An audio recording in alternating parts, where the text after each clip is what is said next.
76, c'est le pourcentage de salariés, d'après le baromètre Vitalité, Sport et Entreprise, qui pensent que l'entreprise est légitime à proposer des activités physiques et que cela pourrait favoriser leur bien-être. Pourtant, seulement 16% des Français qui pratiquent une activité sportive le font dans le cadre professionnel. Ce décalage entre les intentions et les actions est d'autant plus surprenant que dans les faits, il existe de multiples manières d'introduire une offre sportive au travail.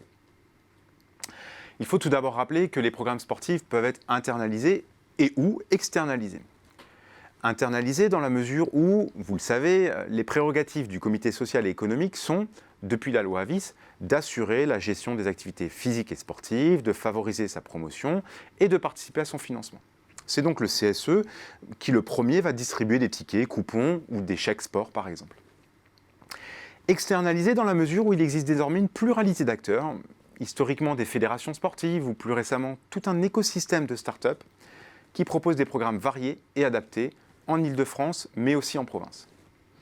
On notera ici que la législation tend à ne plus considérer, comme cela a pu être le cas, une offre sportive interne comme un avantage en nature non déclaré.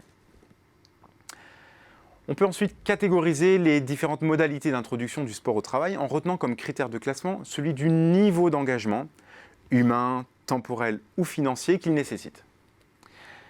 Le premier niveau d'engagement, le plus modeste, consiste à sensibiliser et à encourager les collaborateurs aux bienfaits de la mise en mouvement des corps.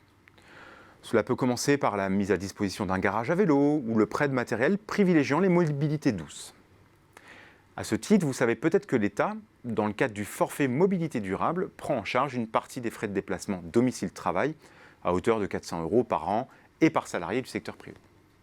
On voit aussi, ça et là, des séances d'échauffement et d'étirement qui se développent dans le secteur industriel, mais aussi dans certaines administrations.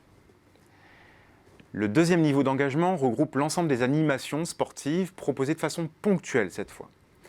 Si des rencontres inter-entreprises sont encore organisées, on mise désormais sur les challenges internes ou intra-entreprises. Ils prennent de plus en plus la forme de défis connectés et gamifiés, où l'on affronte virtuellement ses collègues dans une ambiance qui se veut conviviale. La coopération vient alors s'associer ou carrément se substituer à la compétition. On peut également miser sur le e-sport, qui a le mérite de stimuler l'engagement physique de manière ludique, ou encore organiser un séminaire de team building incluant des expériences plus ou moins traditionnelles, et plus ou moins sensationnelles aussi.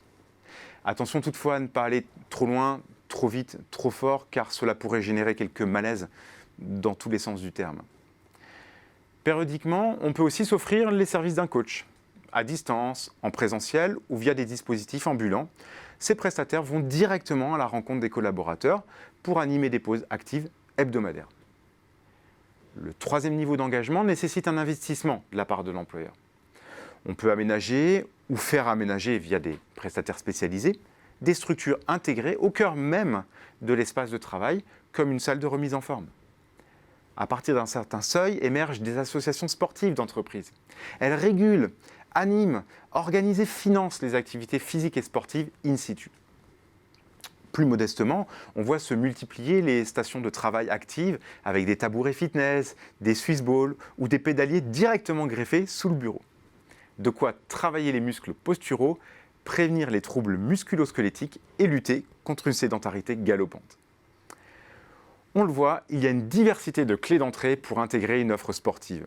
Ce qui n'est, faut-il le rappeler, pas nécessairement très coûteux, que ce soit temporellement, humainement ou financièrement.